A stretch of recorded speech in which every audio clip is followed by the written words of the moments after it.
Welcome to Hekman Research 101, where you can start learning about the practices of a wise scholar along with your Hekman Research librarians. Today, we're thinking about research questions. All research begins with questioning, a sense of wonder that drives us to explore and seek answers. For most research assignments, you need one good research question to build on. A good research question will provide you with direction and structure when you're searching for sources and writing your arguments later. So, what makes a good research question?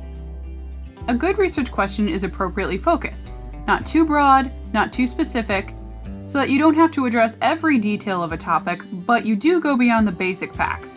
It can take a few tweaks to get the scope of your research question just right. A good research question is also relevant and interesting. It actually matters to you and your audience and resonates with your sense of wonder. If you're struggling to come up with a research question, think about what genuinely interests or puzzles you. And a good research question is open to debate. Research is not simply an exercise in proving you were right all along. It's a learning journey, and a wise scholar is humble enough to address counter-arguments or flaws in their own work. So, let's say that I'm interested in anime, and I've recently heard a lot of discussion about a live-action adaptation of an anime called Death Note. In particular, I'm curious about some claims of whitewashing in this adaptation. What does this mean, and why is it a big deal? Looks like I've got the beginnings of a research question here.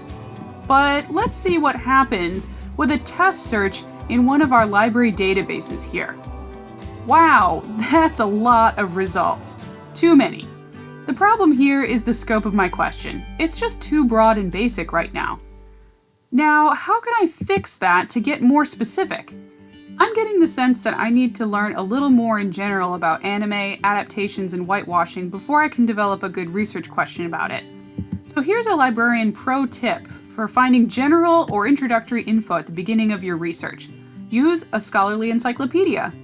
These are reference sources that are purpose-built to give you quick overviews of different topics. You can check out our other videos to walk through how to use our online encyclopedias, or reach out to a librarian for suggestions.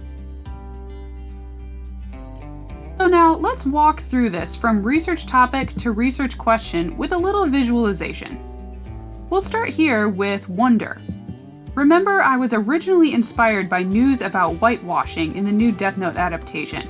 People in my feed seem pretty fired up about it, but I don't actually know that much about it, and I wonder what is whitewashing and is it really a problem? After doing a little background research with some helpful encyclopedia sources, I've got a basic understanding now of whitewashing, which is casting white actors in roles intended to be ethnic characters, and I've read a little about major cases past and present.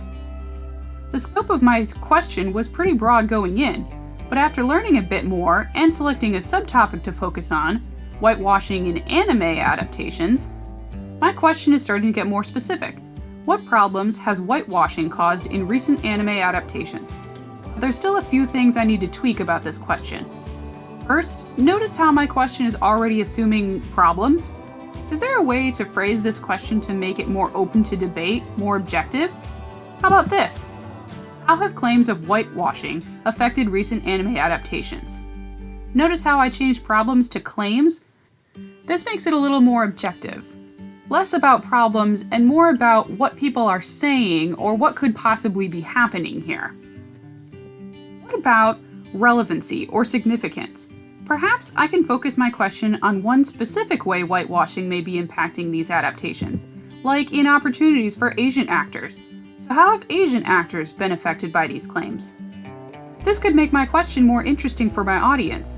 Even if they're not huge anime fans like I am, diversity and inclusion issues are relevant and significant to pretty much everyone. So now, after thinking through a few things here, I think I've got a more refined question that I can build a specific, interesting argument for, and it's already got me excited to see what I can learn about it. So now you know what to aim for to develop a good research question and get your research going. As you've already seen, it's not necessarily a simple linear process, but you can follow these general tips to practice questioning. And remember, it's okay to refine your question as you go.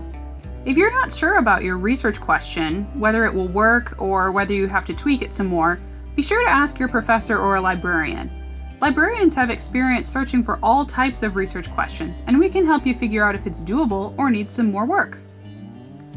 You can chat with a librarian or schedule a research appointment today by visiting the Hekman Library website, library.calvin.edu. Also, check out our YouTube channel anytime to see our essential tech tip videos and learn more research basics with Hekman Research 101.